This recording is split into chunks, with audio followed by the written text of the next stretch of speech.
This episode of Still Untitled was brought to you by Canary, a complete home security system in a single device. When Canary detects something out of the ordinary, it sends an intelligent notification with HD video straight to your phone. Canary puts you in control during an emergency. Through the Canary app, you can watch live footage with a built-in siren or connect with police near your home. Start protecting your home with Canary just for $200, $199. Go to meetcanary.com and use the promo code Untitled, like the name of this podcast, for free overnight shipping. Thanks to Canary for sponsoring this week's episode of Still Untitled, and on with the show. Welcome to Still Untitled, the Adam Savage Project. I'm Will. I'm Adam. And I'm Norm. Well, good morning. We're in the shop. It's like 6 a.m., 7 a.m., 4:30. I don't know where I am. If you listen to the past couple episodes of Still Untitled, we're actually recording a lot at once because Adam's going on tour. You're actually on tour right now. I am on tour really? right now, but when we're recording this, I will tell you, it is the next to last day of Mythbusters production. Wow.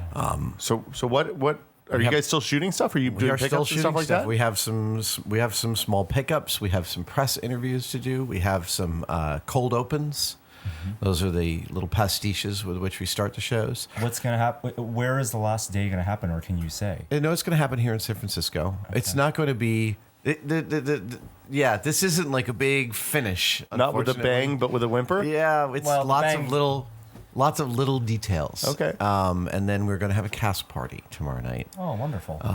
But yeah, I have on my. I was telling you guys when we arrived this morning, the paper crossbow. One of, I think, my all-time favorite constructions is sitting there on my pool table.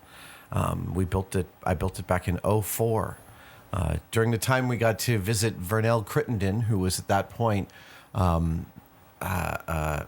the, I think, press relations officer at San Quentin, and we got to visit the San Quentin Confiscated Weapons Museum, which is a DIY masterpiece. Oh, I mean, these are people who can. This is the level of ingenuity here. It's like a styrofoam cup can be turned into a deadly knife. Really? In a few hours. Oh, absolutely. the stuff that crumbles that they used to put Big Macs in? Yep. Remember we How? talked about it's fast, good, and Cheap.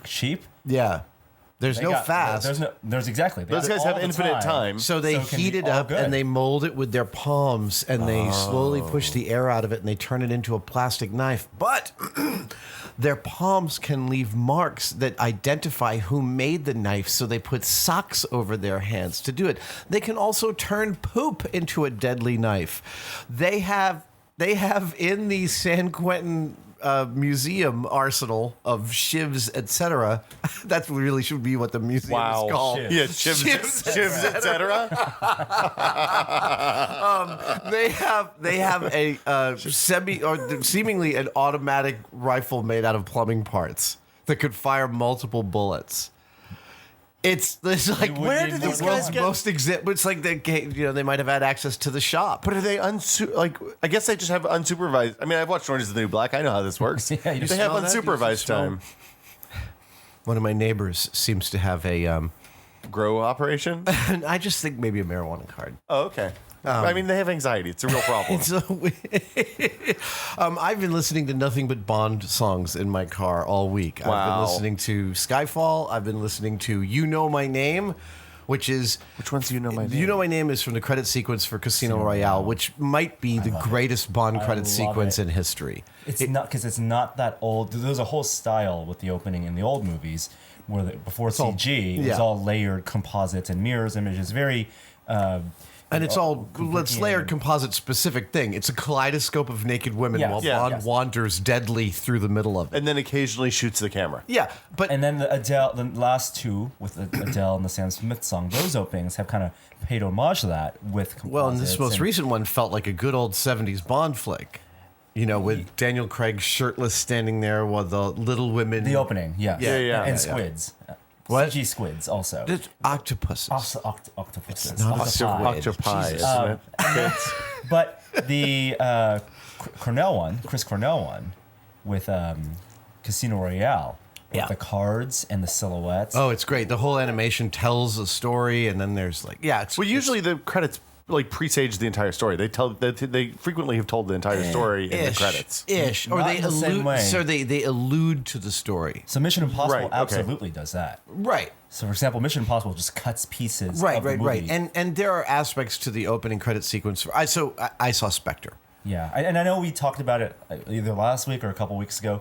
We're trying to do the same thing because Adam, you've seen it, and I've seen it. So hold on, without spoiling. we're going to talk about the movie again, and then we're going to answer like one question. Maybe two? I like it. Questions? Yeah. So, Okay. so just to be clear, Norm hated Spectre. He was very, very upset. And your hating it made me think about the fact that often movies, the question isn't, was that movie good? The question is, how much did that movie meet or not meet your expectations? Absolutely. Because I will submit that Spectre, while having some genuine problems, is not hateable, except that it fell so short of your expectations. You're angry. I value the opportunity. You're an angry cost. elf. The opportunity cost, the $350 million one time every year, 3 years of everyone's life in the making of this movie. I must tell you, I enjoyed Spectre, although I recognize it as a lazy entrant into the Bond canon. You guys, you also come at it from very different perspectives. You know, you grew up with the Roger Moore. I grew up with Bond. Roger Moore. Spy Who Loved Me is the first Bond film I saw. Norm, I would guess, probably watched the Roger Moore Bond as a young adult and was like, "This is hot garbage. Why would anybody watch this?" No, with a full appreciation. I mean, I watched actually. Never Say Never Again was my first Bond movie. Well, one I no, it wasn't. one- No, it wasn't. It's my first Bond movie. Here's That's the woman from Batman. Here's the thing: is that each time the franchise reboots, and I'd say this for the first Pierce Brosnan film is better than the rest. Yeah. The first Timothy Dalton movie is way better than the second Timothy Dalton movie. Oh, 100%. And that Lazenby movie, great. And the first Daniel Craig movie. Also, it seems that the Bond canon has this. We need a new actor, a new reboot, and they get very bold for the beginning of that reboot, and they slowly get more and more conservative. And as Adam Rogers said to me yesterday, they start dragging themselves back to Moonraker. And there's a place for Moonraker. I think. Yeah. Appearing to be attempting re-entry, sir. Oh boy! And they didn't do that. They didn't do that Bond, but they did. The regression, as we can call it, is they've done the bold, and so they feel like they have to pay homage or check these boxes. So I saw all of that. I think that Spectre tries way too hard to tie all of the things together all at once. Shoe meat horn. And I can easily see, actually, how we could be flies on the wall, and every meeting about this script looks like everyone is making very reasonable decisions. The script is it's very solid. I think from a pacing and motivation standpoint, things make sense. Listen, way more than Quantum of Solace. Well, Quantum of Solace. But that's a low bar, dude. No, I know it is, but the problem is that none of the beats have real stakes, and they violated, as far as I'm concerned, the two primary rules of action movies. And I've stated these before: the villain has to be scary, not just in theory, but you've got to be scared when you're looking at him. Show motivation, like Le Chiffre or the Nazi from Raiders, and you've got to fall in love with the girl. And, that's why, I've always been in love with Marion from Raiders. If you love the girl, you become the hero. You want this whole movie to tie itself up. And the girl, the actress, whose name I can't remember, but she's from Blue is the Warmest Color. She's also Mission Impossible Ghost Protocol. And she's terrific. I think she's a great actress, but she's freaking... there's a point at which she walks away from Bond. It's this symbolic walking away from Bond. And Julia, my wife, turns to me and says, she has to get back to high school. It's ludicrous. Oh, Daniel that's Craig bad. is like 48 or something like that, and this girl is just beautiful. But the idea that there's like some intense connection between them just is never sold in the movie. No one is likable. Did we talk about the Monica Bellucci conversation did. last time? Okay, I thought that was here or No someplace one else. is likable in this movie. The most likable person, I think, is actually Dave Bautista. Dave Bautista's great. He is maybe the best actor in this movie. Does he the never heavy say? He villain? never says a word. He says one word. It was just a wasted. Oh, okay, so we leave that out. I'm going to do one spoiler, tiny spoiler. So the movie makes extensive use of mirrors and split images as a visual iconography to play with within the film, to some great effect and to some kind of like, yeah, I get it effect. But perhaps its best moment, and it's so weird, I'm not even sure that the producers saw what Sam Mendes was doing. When Bond hooks up with Monica Bellucci, the scene in which they hook up is in a very elaborate room. And they are they're making out against a large door that is a mirror. And as they're doing their thing, you know, face to face, she's moving her hands, he's moving his hands together. Now, this is actually an improv game called The Mirror Game, which is in and of itself fascinating. Yeah.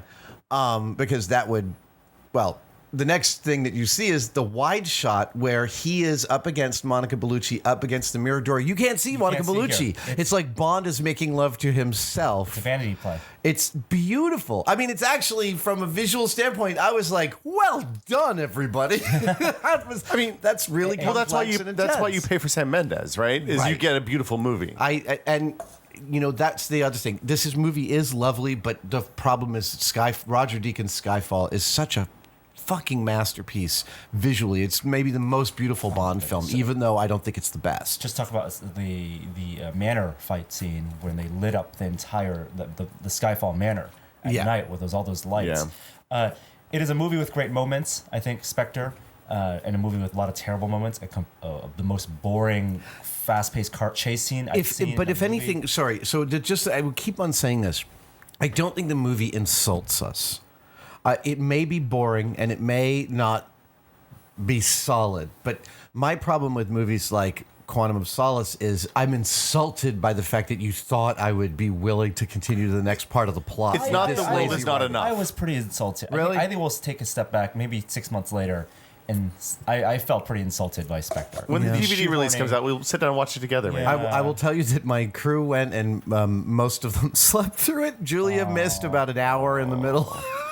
Oh, It's a that's long not movie good. too. It drags. It's a long movie. I enjoyed it. I thought Ray Fiennes did fine and given some terrible dialogue. Well, hopefully, Did you agree that there was opportunities there? Oh. I talked about last time. With, No, there were huge opportunities completely missed. And again, everybody, please, the villain has to be scary. I want to have nightmares when I think about standing in front of them. Not that guy from The Diving Bell and the Butterfly. And Christoph Waltz just doesn't bring it in this film. But hey, for all the bad faults of Quantum of Solace, the way Bond leaves him and punishes him at the end is amazing. Yes, but the Christoph problem. it's unearned. But I thought in Quantum of Solace. He leaves him to die. And But the to drought. problem with Quantum of Solace is because they didn't set it up in an interesting way, you didn't give a crap. Yeah. I mean, I look at RoboCop as a perfect script for Retribution.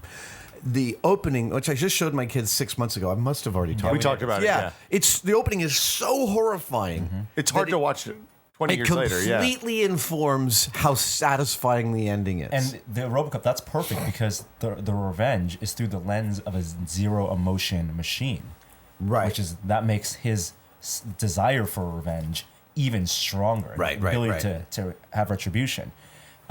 I'll give two redeeming aspects of Skyfall or Spectre. The opening sequence I think is incredible. Like the cold open? The long cold open before the credits is incredible. Can you explain it to me again because I've it is forgotten already. the Mexican Yes, scene and the Day of the helicopter Dead, and fight. that is a total callback to Spy Who Loved Me. The long shot, in The opening. Mardi Gras scenes from Spy Who Loved Me. So there's a long shot in the opening without spoiling, and there's a great helicopter Hell of fight a shot. scene. Hell of a shot. Amazing. And the helicopter scene is great. And So all the visual stuff of Mexico City, it's amazing. And then I thought the torture scene was genuinely horrific. Like I felt uncomfortable watching the torture scene because it was so good.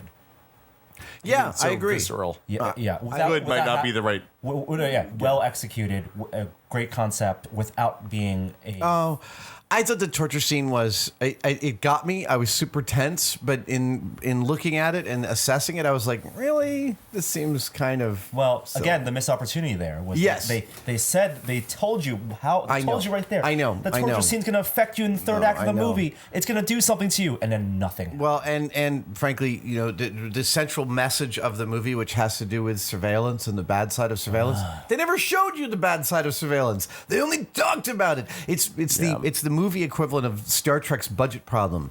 There's an alien ship attack. You know, they just describe what's on the screen Yeah. that they can't afford to Yeah, of film. course. it's the capsule episode. Now, I did watch a movie that blew me away. In fact, loved it so much. We watched about the first half again a What'd day you later. watch? The Obvious Child with Jenny Slate. It is about.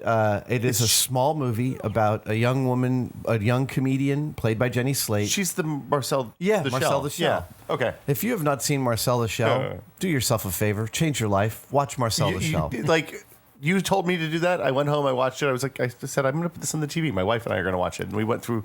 There's only like 6 or 7 episodes. It's not very many. Yeah. It is utterly charming. Utterly charming. And it is Jenny Slate. If you are obsessed with Jenny Slate like we are in my house, you could also watch Besties by Besties, which is her That's comedy great. web series, which is Yeah. also hilarious.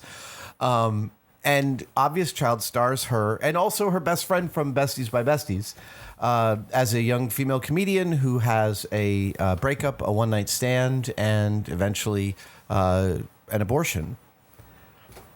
That's the rough outline of the plot, but the what happens in it just feels completely genuine. Everyone in this movie is really great. You know, there's movies that fail because there's a couple that's got a meet cute, and you can tell the scriptwriter is thinking this is a cute meet, but you don't buy any of the dialogue. In this movie, you buy every last bit of it. Every time someone is funny in the movie, you are laughing out loud as the audience and loving them.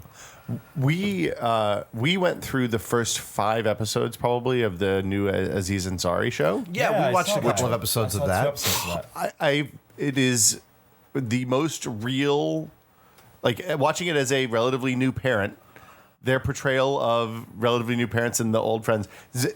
It's just real raw and real So for funny people and out super there, real. This is a show called Master of None. Master of It's None. Aziz Ansari and his writing partner, I want to say Justin Yang. I want to say maybe. I sure. don't know. But they co-write all the episodes. Aziz directed the second one. It is a show Which that you is need the to one with watch. Dinner with the Parents? That's the Is that second. That's the second You one. need to watch the second one. I That's- really yeah. dug the second one. That was what I thought. I saw 2.5 episodes. I thought the second one was the best. Absolutely. I must tell you, this is a weird case in which I actually feel like they're shooting below me in terms of the age. Right, of course they are. The shooting for characters 30s, in this millennials. show are like 10 years, 15 years younger than I am. yeah. And they like I'm watching this show going, yeah, I get it. That's It hits me right there. Yeah, the parents, you realize the parents are his parents. The Right. parents are his Yeah. parents. Yeah. The acting, I mean, not the parents, but the acting they got all around, it's spotty. It's but, spotty. But I really like. I really dig But his- that second episode, which involves Yeah. dinner with the parents. I found incredibly moving That was the one that was like, I'll watch the rest of this because this I got was to the end of the first intense. episode and I'm like, I actually Aziz's stand up is better than this, Yeah. but it's not his Louis. no, No. That's no, it, no, where no. Louis' show is just another form of stand up, but really even better in that format. Oh, I disagree with that assessment, but go ahead. Well, I think Aziz. This is the episode where Norm and Adam disagree constantly. and I think the ideas in this there are enough ideas manifest. in the Interesting. Have you watched more? How far? show. I watched the 2 episodes. Okay, so we got to the 4th episode. The 4th episode was another kind of banger. Oh, okay. I will continue watching. But you're right. When I think back, it's a little up and down. It is Like a little up in a and way down, that and his some of stand-up- it is in his stand-up isn't. mannerist. Like, I love his character when he's talking about himself in stand-up. I find it endlessly hilarious. It translates most of the time in this show, but sometimes it feels like, in a way that Seinfeld's stiffness worked mostly for Seinfeld, but occasionally showed some spotty edges when the show required a little more. I mean, Jerry never was doing anything except Jerry. He is a self-professed bad actor. Not an actor. And It's an earnestness. Yeah. And both Yeah. on Aziz's part, and it's true to himself and his own insecurities. If you like Aziz's art, he has all his specials, I believe, on Netflix or HBO. One thing that a lot of people haven't seen that he's great in is the roast of James Franco. Oh, really? Yeah. Okay. Which itself is actually much better than it should be. Aziz has one of my favorite comedy pieces of the last few months that I've seen, which is a whole bit about asking men to think about what it's like to be getting catcalled as a woman. And he does it. His attack on it from a Socratic standpoint is just genius and really worth watching. It's like good. it forces you to sit in a different position and think about this thing, and it's perfectly executed. That's awesome. Okay, let's take a question. Yeah. All right. So we've been taking questions from you guys out there, and I just want to say that if you want to send a question, just send an email to podcast@tested.com with question for Adam in the subject line, or send us a Twitter message @testedcom, and we'll have them all queued up. We'll take one or two every episode, hopefully in the future. Clinton asks, what is your favorite tool to use? And which tool is actually the most fun versus the most useful? Oh, wow, that's a really good question. I mean, I'm almost never without my Leatherman Wave. I've been meaning to rebuy a Leatherman Charge, which fits my old holster. Yes. We should also, and this is directly related, at Tested the Show, which was for you guys like a month and a half ago, we met a fan there who had the same holster. Yeah, he did made a it. beautiful He made job. He took him 2 tries too, Adam. Yes, I love that. Yeah. He had exactly the same aluminum holster. We should do a little photo gallery. Ask people to send them in because my son Thing One made one for his Leatherman EOD, and he did a wonderful job. And he wears it proudly, and it's That's awesome. It makes that shunk sound. Sorry, back to the So I love the Leatherman. I use it dozens of times every single day. It's hard to imagine living without it. But within my shop, the tool that I genuinely get like, oh, I can't wait, is the lathe. I just love lathing stuff. I love lathing different materials. I love the requirements they have. I love setting up the auto feeds for threading. I love the figuring out ways to engineer holding sensitive parts without marking them, making bucks, making holders, just everything around using the lathe I find very meditative. And I really like working at high precision. And years ago on Mythbusters, we were doing a thing where we needed to use a pump. We needed a pump that pumped 2,000 gallons per minute for a section about a firefighting helicopter that sucks up a scuba diver. And we wanted to find out if such suction could work. And I ended up building this pump using a 250 horsepower outboard motor, which I extended the shaft of by 6 feet, put inside a 1 foot diameter steel tube, welded the entire thing together, and machined down the propeller to fit inside the tube with a 16th inch of clearance. Wow. And it all worked beautifully. And in the end, pumped 3,000 gallons per minute. Wow. And that to me was like that was one of those graduate level executions on the lathe, because for something like that to work, this is actually a lovely engineering thing. If you have a thing that when it's spinning, it's rattling, that rattling is energy being expended in some other way than rotationally, and that means it's taking away from your overall speed. So with the 250 horsepower engine, the output speeds that it's spinning at means that no rattling can occur. Any rattling could actually cause this thing to fly apart. So in the process of ordering and using and setting the bearings and floating pillow blocks that held this all in orientation, to think through and remove all of that, deeply, deeply pleasurable. The lathe. I got hooked on the laser cutter lately. Oh, really? Yeah, it's fun. Cutting stuff with light, it turns out. You don't have to it takes out a lot of the fiddly bits of cutting things, manually. But also, I find the laser cutter utilizes exactly the part of my brain that learned how to build in the first place, which is with paper cutouts. Yeah. So I think in planar forms. And as I've said before, laser cutting, sewing, welding, carpentry, they're all the same thing. They're all moving planar forms together under certain rules and restrictions. 2D objects and the 3D objects. Yeah, and that's I also, when I first started playing with a laser cutter at ILM in '99, I felt like I was seeing an entirely new vista. Yeah. And there's software now that will just help you assist with that. You can model in 3D, and then it will do the slices for do you. the slices. Yeah. Oh, that's that you can cool. put in the laser Yeah. cutter. It's a Autodesk thing, one of the 1, 2, 3D. Autodesk programs. has been doing some brilliant.